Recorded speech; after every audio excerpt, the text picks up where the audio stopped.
இன்று வரைவு வாக்காளர் பட்டியல் வெளியிடப்படும் என்று அறிவிக்கப்பட்ட நிலையில் தற்போது ஒவ்வொரு மாவட்டத்திற்கான வாக்காளர் பட்டியல் வெளியிடப்பட்டிருக்கிறது. நாமக்கல் மாவட்டத்தை பொறுத்தவரைக்கும் 1,93,706 வாக்காளர்கள் நீக்கம் செய்யப்பட்டிருக்கிறார்கள்.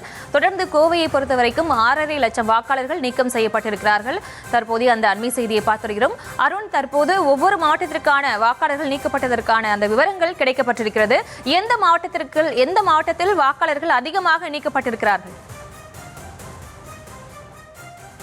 அதாவது கோவை மாவட்டத்தை பொறுத்த வரைக்கும் ஏற்கனவே அரசியல் கட்சியினர் பல்வேறு கட்சியினரும் கூறியிருந்தார்கள் அதிக அளவிலான வாக்காளர்கள் இதில் நீக்கப்படுவார்கள். ஏற்கனவே பட்டியலில் இவர்கள் குறிப்பிட்ட காரணங்களை தவிர்த்து நிறைய பேர் அந்த விண்ணப்பத்தை வழங்குவதற்கு தாமதமாக இருக்கலாம் அல்லது பல்வேறு காரணங்களால் அந்த விண்ணப்பங்களை பூர்த்தி செய்வதற்கு இலகுவான அந்த சாராம்சங்கள் கொடுக்கப்படவில்லை. அதன் அடிப்படையில் நிறைய பேர் அந்த விண்ணப்பங்களை கொடுக்காததன் காரணமாக இந்த நீக்கம் செய்யப்படலாம் என்று பல்வேறு அரசியல் கட்சிகளும் கூறியிருந்த நிலையில தான் தற்பொழுது இந்த பட்டியலானது வெளியிடப்பட்டிருக்கிறது.